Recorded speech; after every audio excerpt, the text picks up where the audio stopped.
Hey, everybody, this is So Many Sequels. I'm Josh. I'm Andrew. I'm Garrett.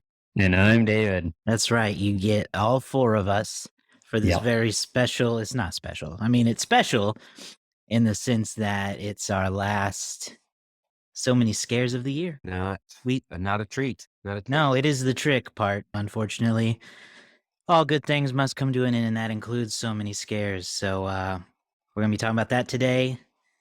We got my pick, which is Trick or Treat, a 2008 anthology horror, dark comedy, weirdness, whatever you want to think about it, movie. Now, this movie's been a favorite of mine for a long time. That's part of why I picked it, but I really picked it because of as it has grown a cult following over the years, it's really become a Halloween tradition for people because of how closely the plot relates to Halloween as a holiday and the various traditions that go along with it.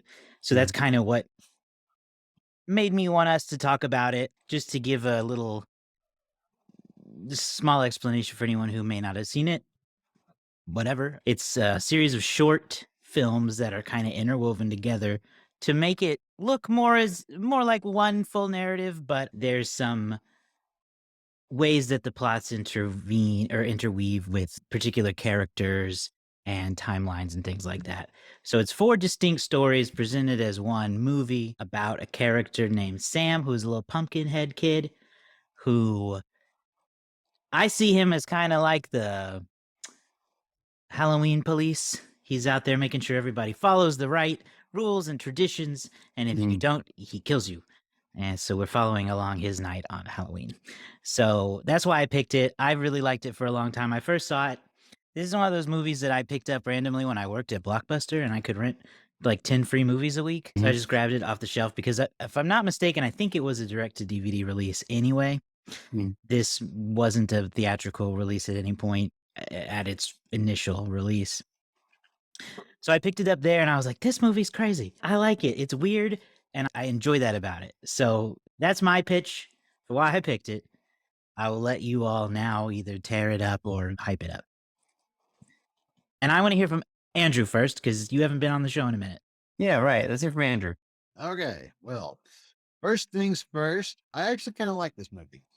And it had a bit of a Pulp Fiction-esque quality to it in the way of storytelling because like it starts pretty much at the end, or at least the middle, and then it kind of works its way back and then you go back. The other thing is that it's a nice tribute to other movies. So, I mean, obviously this is a Halloween flick. This is a movie this is a horror film. It's not directly a slasher, but it has one thing I noticed in the beginning is that it started to feel like a little bit like Halloween, like Michael Myers-esque. And in the beginning, when we see the credits, the same credits are in the font style of John Carpenter. So a lot of Good catch. are the same. The John Carpenter? The John Carpenter. And Not John, comma, the Carpenter. No, that's a pretty intensive fun. That's a different guy. That's awesome for letters. But it was, I would like towards the middle, I'm like, where is this going? And then the other half of it just wraps it up. So it didn't really lead me like astray. It held my attention. And it really got to me like towards the end because it's like, oh, okay.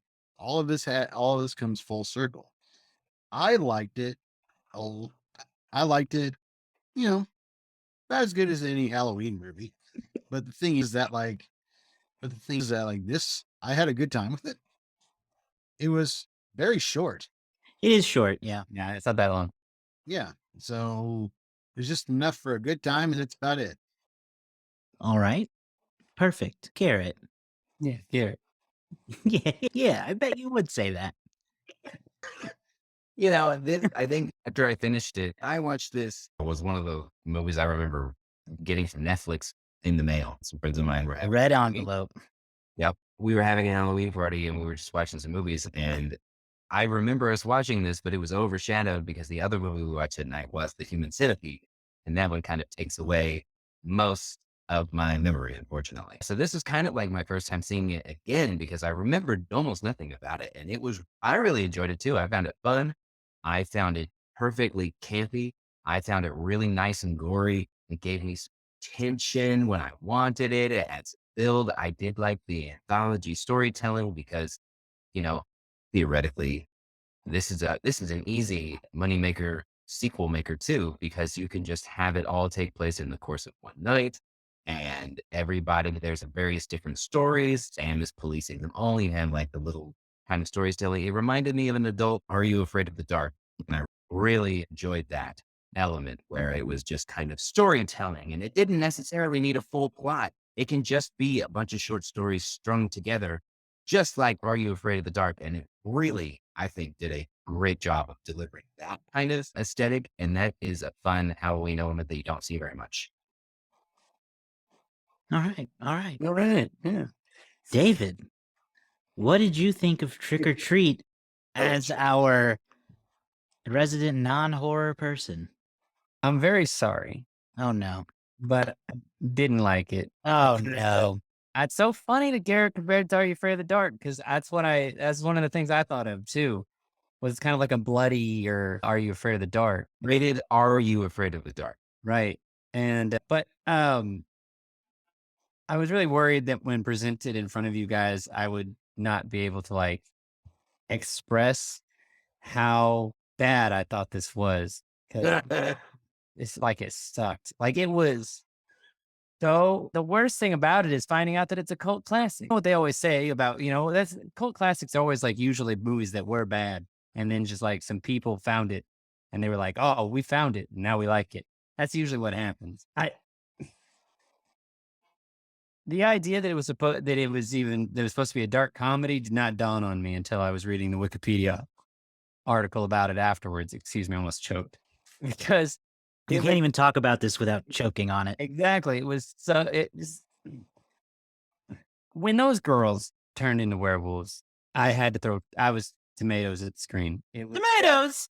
so the Cool? movie already, it was so, Awesome? no, it was so, and Gnarly? I'll tell you what, I was interested in the beginning because, they had this woman going back. She hates Halloween, like probably top 10 worst girlfriends in cinema. Hates Halloween. And, she gets murdered by an unseen force, right? Cool. All right. And then it was really creepy with, I think his name's Dylan Baker, who plays a principal who I guess is a serial killer of a lot of different kinds of people because like he kills a kid or two and then he kills a grown woman, which doesn't really go together. Usually serial killers have a type, but he also poses as vampires and kills people like that. So it was creepy. I was really worried he was going to kill his own kid. Fortunately, he just kept killing that kid from Bad Santa. He just doubled It down. was the kid from Bad Santa, yes. And that kid deserves to be killed. I'm fine with that. No, that's harsh. But he was knocking over jack-o'-lanterns and stuff like that. Stealing candy. Where this movie lost me though was when it was a weird serial killer guy and then like a Halloween spirit in the form of Sam. Okay, cool. All right. I'm fine with that. But then we got zombie, I don't know, disturbed kids, we'll say. And then we got werewolf chicks. And I said to Nikki as we're watching it, I was like, oh man, these chicks aren't party girls. They're like going to turn out to be like a weird witch coven and they're going to sacrifice these guys. Ugh, whatever. And then they turned into werewolves. And then I was like, am I just watching like a bloodier episode of Riverdale? Like this is the most cringeworthy movie I've seen in a long time. It's just bad. And I feel like you guys have spoiled me with good horror movies. I haven't made a full turn on the genre, but you guys have put me through clever, well-written, thoughtful think pieces of horror films. And then, you give me this, which honestly, if you take out some of the nudity and a little bit of the blood, you could run this on the CW. It's that cheesy. But I think the thing that you miss with the genre of horror is that this is 100% a parody of every genre of horror that you got in that time frame. It's not taking itself seriously at any point in time. It's delivering you a humorous version with enough scares. It's not supposed, in my opinion, it's not supposed to be a terrifying type thing. It is got some scares, but it's got humor in there. Well, And with him on purpose. I don't know. So also, it doesn't make sense. Why is Sam the ghost of Halloween waiting 30 years to get this bus driver? He's been there the whole time. He's playing the long game. I don't know. It's a ghost story. That's weird. They It's bring about up like the ghost story to bring up if the it was lore. supposed to be making fun of horror movies, it did a great job because it was laughable and it was very cheesy. Yes. There's a line between camp and cheese, and this went too hard on cheese for me. I am surprised that people like it. I think it's just because that Sackboy looks good. But as soon as he took, I mean, honestly, the idea they're talking, there's hopes to do a sequel someday. But I feel like they maxed out what they could do with Sam, with Sackboy in this movie. They have revealed what he looks like. They already, killed him and had him come back. They did everything you can do with him. Nah. If he is just a Halloween spirit, he's just there to police. The story is the ghost story that you're there and then he's watching. It doesn't matter what they do. It can be centered around the bite that jack-o'-lantern and protect you, but the stories themselves, the same as around. Those change. It's just like an anthology of American Horror Story type situation. I know, but that's at least dedicated. Like with American Horror Story, which I don't watch. They at least Josh, move his microphone and move on to somebody else. have, He's have, been too much. but I'm looking at it. He's enforcing the rules of Halloween, but he only does that like 2 times. Every other time he's just sitting around. That's because there were other people there who were adhering to the rules. Yep. I don't know what rules he was enforcing when, all those kids got eaten by zombies. He's just hanging out. They were playing great on it. By the way, those kids expecting Halloween, and those kids expecting Halloween, and they got what came to. those kids were a bunch of dicks. Who's gonna play a trick? What benefit is there to playing a prank on a girl with mental handicap? And that's why Sam gave him what got I coming. don't know. Whatever. It was just Proving your own damn point, baby. You're proving my point. They needed to just stick with one idea. And what they did was they were like, nah, everything is happening at the same time. Zombies, ghosts, spirits, werewolves, it's all happening at the same time. I would have just preferred weird serial killer people. All of the freak flags fly on the 31st. You got witches, you got zombies, you got them all. It didn't do it for me. It didn't do it for me. Just disappointed, really. I am, and I am sorry because apparently it's got a cult following. People really like it. I don't know why, but people latched on to the stupidness of it, I guess. I don't know, but is it? Yeah. Is it fun? Not every horror movie, not every movie has to be a deep think piece on something. Some things can just be fun gore fest slashers. I guess I just went in with the wrong expectation because I really thought this was like a really cool reimagining of, the Halloween horror with an anthology styling. But it was just so goofy that I just couldn't take anything that was happening seriously. We weren't supposed to. Then I don't like that. I don't like that. Yeah, well, you and I've had this debate. I think What? brought to a thoughtful emotion where sometimes it's good to just turn things on and be entertained by it. Yeah, but then it has to be entertaining in that scenario, and this wasn't. You are the only one that thinks that, though. I know, because I'm the only one thinking, apparently. You're wrong. Everybody else just turn your brain off and just do. Yeah, sometimes you have to turn your brain off, David. I don't want to turn my brain off. I want to enjoy it, and I want to think about it and like it. I think about it a lot. I think that they did a really good job of doing parodies and bringing some of those humorous elements. I don't Things that you see in a lot. And again, because you haven't seen a ton of horror movies, some of those things may not land with you, and I get that. But for me, a lot of the the principle was very Jeffrey Dahmer-esque, but in a ridiculous way. The over-the-top nature of him throwing up the candy and all of that stuff was just ridiculous. So it is just very over the top, and I'm happy with it because they do it in a good way. You see other over the top movies like the second Jason, and they do it in a bad way. So I think that might be the difference. Go see some like truly terrible horror movies Yeah. because I think that will give you a better kind of perspective of what this I- one's doing.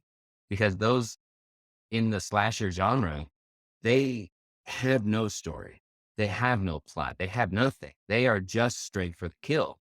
Whereas this one is giving you that cheesiness elements that you get in those cheesy horror movies, but adding a layer of like, we understand what we are to it. I don't know. I don't think so.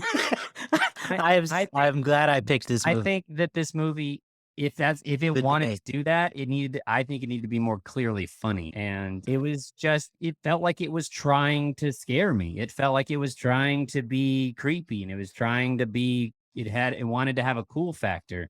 But it can be both. It But can it was- scare you and be fun. It was just weird. I think if you're going to parody horror films, I think you really need to like be clear. Hey, we're parodying horror films. And to me, it just felt like it was trying to have its cake and eat its too. It was trying to be a kind of cool indie scary film Which it is. but what, I don't know what the commentary on those things is. Like whatever the parody element is, I don't know what the point they're trying to make is. Like, hey, aren't zombie movies scary? Like, what are they trying to say? Because I mean, like there was no comedy in the zombie, in the zombie Disturbed kids. There was no real comedy in the Werewolf Girls. It was just these kind of like ideas that somebody had. They're like, oh, this would be a great idea for a short, and then they just went, yeah, okay, we'll just throw them all together. Like, I don't know what's the bigger message? Is that horror movies are stupid? That's the big message. There isn't a big message other than to be entertained. That's what a parody is. A parody has to be making a statement No. that we rely too much on these tropes. Oh, David, And this movie didn't make any message about relying on tropes. It very well used the tropes. yes. This is amazing. Oh, David, I'm having so much I fun. wish we could help you. I wish that I could be helped too, because I watched this movie and it was okay at first. And then it got a little bit weirder and it got a little bit sillier. And then by the end, I was just watching Brian Cox wrestle with Sam and just kind of going like, I was like, I feel like this is this is it. This is the most they can do with this. And then they tried to tie it all together at the end. They had all the little storylines crossed back over at the very end. And I was like, yeah, I don't know. Wow. It's so crazy because I'll let Josh talk because you and I have talked a lot, but like that, the way what you're explaining the movie is what the movie is. Like it's 4 ghost stories interwoven to tell a anthology story on Halloween. Like that's what this movie is. I I know, think but you're looking for something more, and there is. This is 4 ghost stories woven together on Halloween night, telling a Halloween story. The end. but they're not No. stories. But they're not good stories. Like you said, they're Are You Afraid of the Dark? They're this is at the same time 4 kids, but also too grotesque to show to children. Yes. There's so little complexity to anything that happened in this movie that I felt insulted watching it. It was so basic in every version that they were doing, because even the ones that, even like the 2 stories that I liked, I was like, it's just pretty run of the mill. That is a great part for me to interject now. I wanted to let that go because it was very natural. I'm sorry. Andrew just left. Yeah, no, that needed to happen. We don't get enough good contentious debate on this show. We all know that. In camp there. No, but so that's a good transition, because I wanted to ask everyone, what was your favorite story of all the ones that we saw, and what was your least favorite story? Okay. I'm going to say probably the last one. Okay. I like the last story. Mr. Krieg and Sam's fight. Yeah. Okay. like What that. did you like what did you like about it? I like the story. I like that portion of the story because like it rounded everything up It's like, okay, we've got a little bit of an inkling as to where that's going. I'm just watching David try not to react. You're Yeah. like, "Fuck, Brian Cox beat up children." Yeah. Yeah, Yeah. but was the a deal. children get their sweet revenge. Yeah. So I think that was my favorite portion of all. It's the one that held my attention the most. Okay. Where the werewolves thing was okay, but this was better. Which one did you not like, if any? Honestly, I didn't really care for the dad who was killing the kids. Okay. That's fair. I get it. That's the one that I liked because I felt it incredibly creepy. I think that he did a very good job of playing Jeffrey Dahmer-esque character and bringing it to life. I always enjoy seeing the kid from Bad Santa and things because I think he's a solid little character actor and as a kid. And I think that the killer's kid was increasingly creepy. I mean, throughout the whole thing, I was yelling at him like, man, if that was my kid, I'd be yelling at other people too because he's driving me crazy. And then he keeps talking about the eyes and stuff. And then that kid ends with that creepy. And that I think was a really solid, well-rounded story. I didn't necessarily care until I felt like it came together at the end, but I struggled to get overly interested in the school bus story. I felt like it was a pretty good ghost story at the end and kind of in the middle. But when Rhonda flipped it on the script and left them down there to die, I was all on Team Rhonda because I thought it was great. Those kids got what they desire, but it didn't. Death. But the start to finish story was just kind of Okay. Well, then I get to counteract that a little bit because I think the Bus Massacre is my favorite of the stories because I love the kind of classic ghosts element of, one of my favorite urban legends or whatever is that like every small town in the country, there's this rumor where it's like, oh, if you go to this street at this time of night and you get out, your car will start to roll forward and there'll be little handprints and it's because a school bus crashed there a million years ago. I've heard Yeah. so many versions of that story. So this reminded me of that kind of thing. So I like that urban legend aspect of all these kids now haunting the bottom of the river. And there was just the extra dark element of the children being considered disturbed at the time. And they were all in their scary costumes when it happened. And the fact that the parents were in on it with the bus driver, it just adds all these creepy elements that I liked a lot. And then, yes, also loved Rhonda, the trick she pulled out her sleeve at the end there. So that was fun for me. I liked that a lot. My least favorite, I think, was the werewolf one because it took too long for it to start to go somewhere because we get introduced to them pretty early on and then we cut back to them several times and all we really know is they're going to a party and not until literally the end of their story do you realize, oh no, they're the predators that are hunting people. And then the werewolf thing happens. So that's why that one's my least favorite. David, can you find a favorite? Yeah, my favorite, I think, is the principal killing kids because that's the one that felt the most natural as it was happening. And I was like, it was getting me into this headspace. Like, okay, all right, yeah, all right. There's this spirit of Halloween, but everything that's going to happen is very like, grounded, and they're going to get punished and stuff like that, right? And it was very eerie. I didn't know what, that kid came back to life, but I was looking at his hand. I was like, that's not that kid was wearing. Is that the same kid?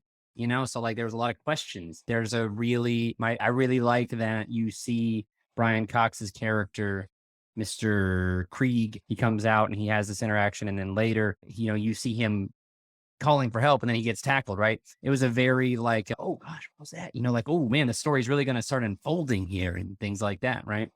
And then coming back around to, seeing a lot of the same events from Krieg's point of view at the end of the movie, I like how those two stories tie together.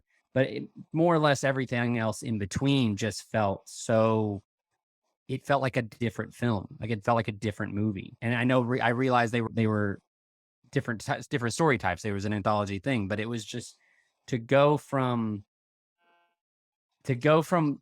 for that one to be the one that starts it, principal one that felt very grounded, for the other ones to be so supernatural and so over the top. It just started to lose me. And then it really lost me when those girls peeled their skin off and turned out to be werewolves. I was just like, werewolves? Yeah, werewolves. the Ghost Kids was like, oh, okay, all right, they're Ghost Kids, okay. But then the werewolves was just beyond the pale. Despite my dislike for it, I do think it kind of could have used one more. I think it could have. I mean, I agree, but yeah, Like interesting. it does feel like you said. Andrew said it was short. It does feel like it just kind of like wraps up all of a sudden. And there was there's like a little mini story in there with the principal goes to the parade and he kills a girl as a vampire, which was kind of. I was like, oh, okay. Is that going to be another? I thought that was going to be another story going through. Was this guy kind of just quietly killing people in a parade? I agree that I didn't like. And I was like, I didn't like the principal as the vampire. I thought that was a poor move. It didn't make a ton of sense. Yeah. Yeah. I mean, I know that was probably a way to tie it together, but I didn't agree that. It felt like a way to tie it together that didn't necessarily feel that necessary. Because also, right. And I feel like they did it in order to, make the viewer not feel bad for him when he got eaten by the werewolf later. I think it was to present him as, oh, remember this guy? You don't like him. We're going to kill him. So you're going to cheer for the werewolves. Right. I think it was that kind of thing. I mean, they had a whole bunch of bodies. So I don't know if the implication is that they hunt bad people, but they hunted at least one. Yeah. Well, I mean, the first one you have to think was the guy in the costume store, and the other two were the camera crew for the news. And then there was that big guy dressed as a baby. But there was I do think there were a lot of good touches here where the stories did interweave. You had, like we had talked about the interaction between the principal and Mr. Krieg, but also like Krieg sits down, he watches the same news report that plays earlier in the movie, which I thought was a nice touch.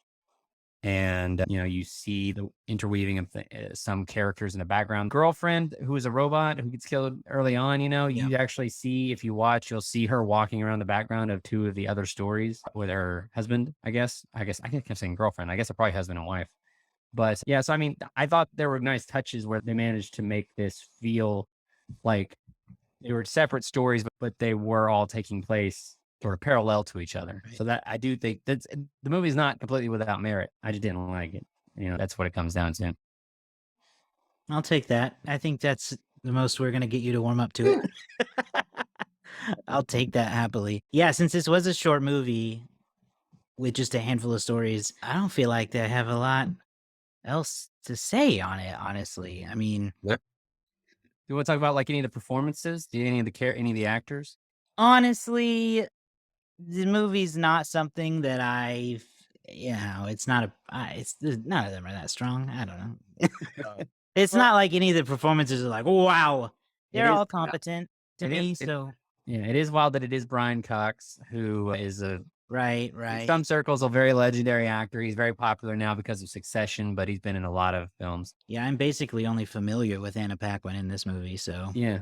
And then Anna Paquin shows. I was like, is that Anna Paquin? Yeah, sure enough. Yeah, and I don't know most of the other people do. I recognize the wife who gets killed, but I could not figure out where I knew her from. It was very frustrating to me. Oh, yeah, I thought I recognized her too. Yeah. And I don't think I ever looked into it to see who it was, but I finally figured it out. I'm looking at the Wikipedia now. It's Leslie Bibb. Okay.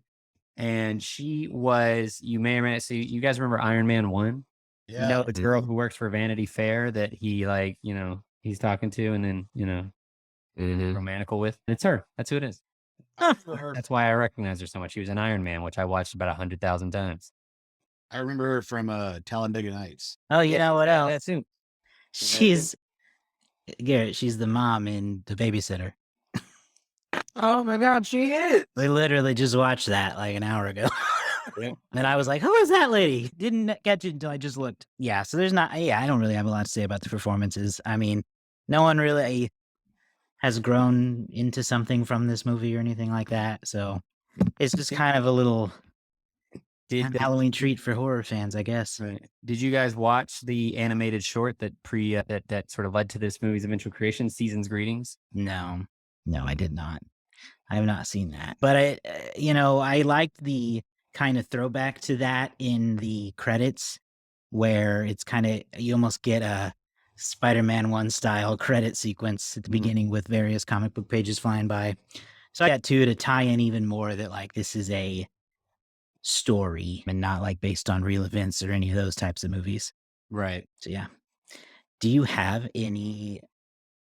was there any kind of box office info to even discuss on this? I know it's played in theaters. Yeah. I mean, I've seen it in theaters a couple times, but it's really more of a limited engagement thing. Yeah, not really. There's no official box office stats. This movie, as you said, was direct to DVD for the most part. It did have a limited festival run way back in 2007. It was at you guys may or may not know about this, but the famous Butt-Numb-a-thon, which is a festival in Austin, Texas, which I think goes like 24 hours or something like that. And you just sit and watch movies all day. I want to do that. The Butt-Numb-a-thon? Butt-Numb-a-thon. I don't know if Yeah, they go to do it that. or not. I don't know if they still do it or not, but looks like they stopped running it in 2016. But yeah, it was a 24-hour vintage film festival, I'm gonna have to and read they that. included this in there. And then it also played at the Stilgis Film Festival, the Scream Fest, Horror Fest back in 2008. A lot of other things like that. So none of those were really like box office paid receipts types things. Yeah. However, and I tried to find out if there's been any reporting on this, and there's not, but it released in Regal Cinema for the first time on October 6th of this year. I couldn't find any reports from that. On October 21st, it was in AMC theaters, I believe, and it's going to be in another theater chain is doing a limited run of it starting this weekend. So there's kind of been some interest in getting it, but I haven't been able to find any money on that. Yeah, I went and saw it at an AMC theater a week or so ago as my preview into deciding if I was going to pick it or not. I went and saw it. It was like AMC does this $5 Thrills and Chills Halloween theme thing in October. It's great. $5 a ticket, and it's always usually some kind of classic horror movie of sorts. How's the crowd? I mean, it was decent. It wasn't packed or anything, but there was a handful of other people in there with me. So yeah, nobody threw tomatoes at the screen.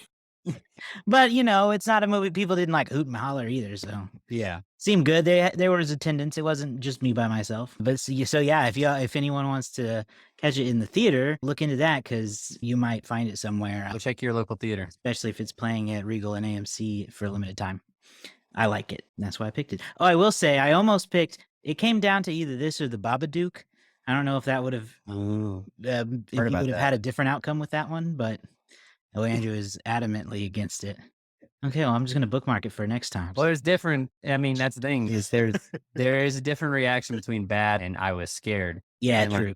Smile was I was scared, where it was like this scared me. I'm very scared. I don't want to be. This Paranormal Activity, those were bad. Those were I was really bored and I hated it. But I wouldn't. Okay, I don't know. Well, the first Paranormal Activity is super scary. It was not scary at all. I wanted to be watching it. You're a liar. I can't keep having this conversation with you.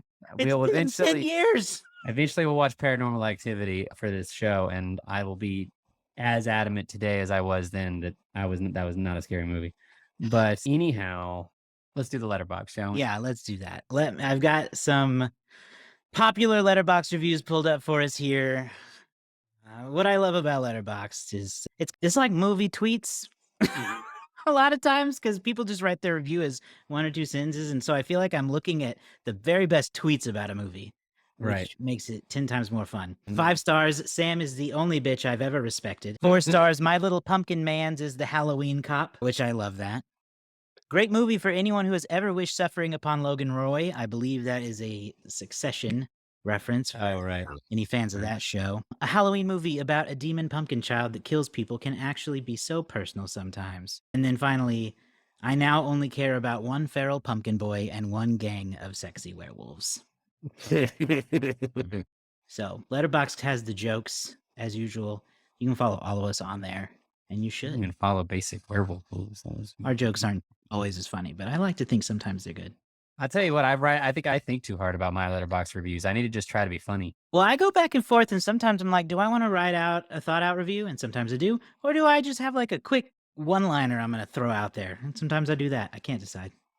I try to lead with a one-liner, and then I'll put a review after. Fair. But it's hard. So what do we all guess? What are we going to guess here?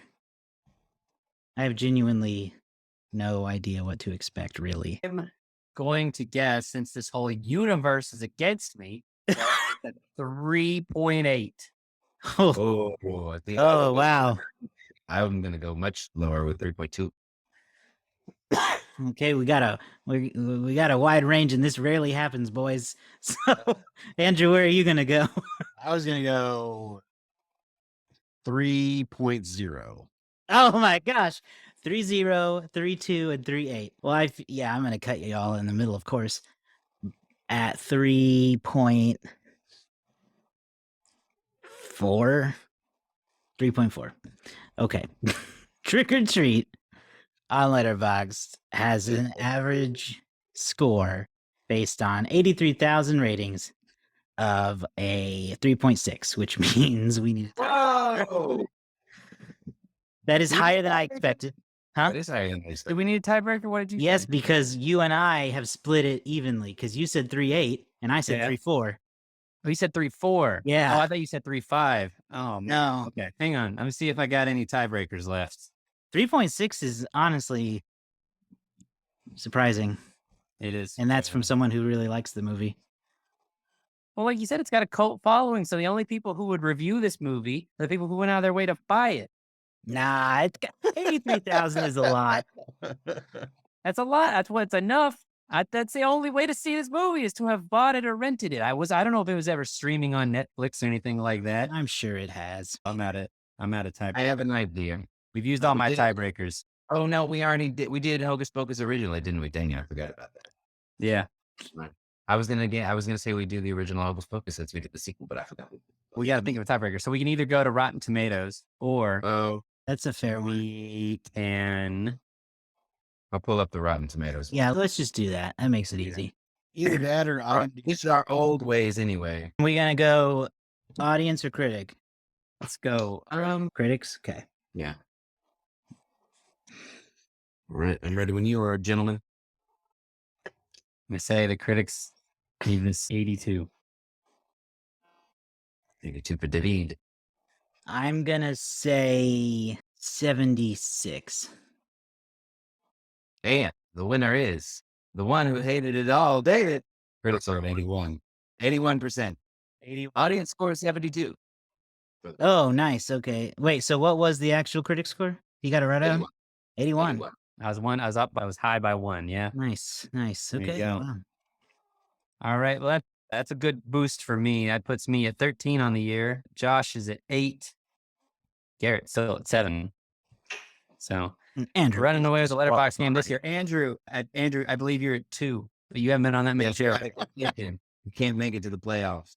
You might statistically, you might actually have the best because I think you're 2 and 4, and I think the rest of us we've won a lot, but we've also lost a lot. Slugger Award champion Andrew Nichols. He went 2-2 this season, batting 1,000. Do you want to know the one Andrew got right? Andrew got World War Z, Huh? and Andrew got Andrew got Coda. That was a billion years ago. I mean, if you hit 2 home runs and then you stop hitting, your record's good. Right? Yeah. That's a great record.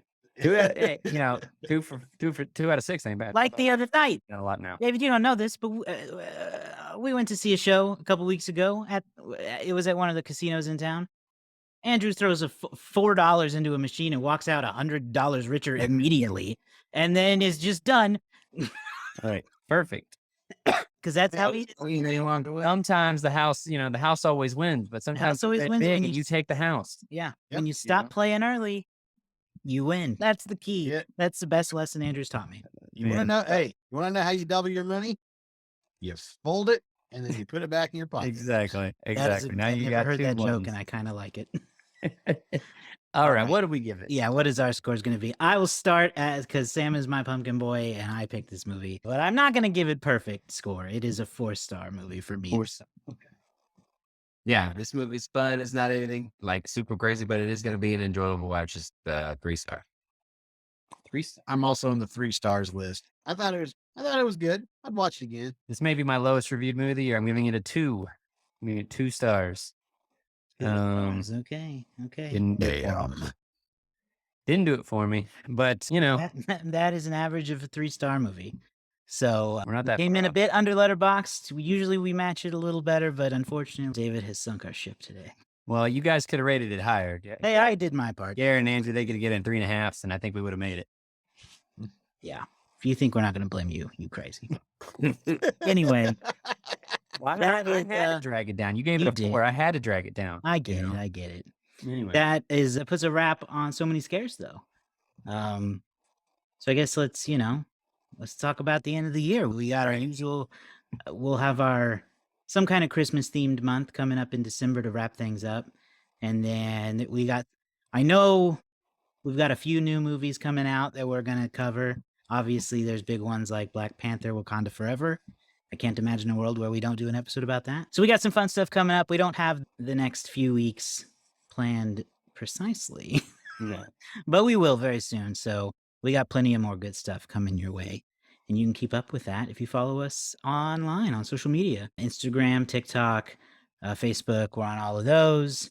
We've been getting a lot of good engagement from people on Instagram lately. So thank you all for liking and commenting and giving us your feedback on that stuff. We appreciate it. And we have fun chatting with you. So keep it up. And then if you want to join our Patreon, you can come join us in our Discord server and talk to us about movies and stuff there. So that's just So Many Sequels on Patreon. So go check that out. I think that's it. I think that covers everything. We'll be back next week with something not scary, probably. But Good. Right. we'll see you. Trick or treat. Happy Halloween.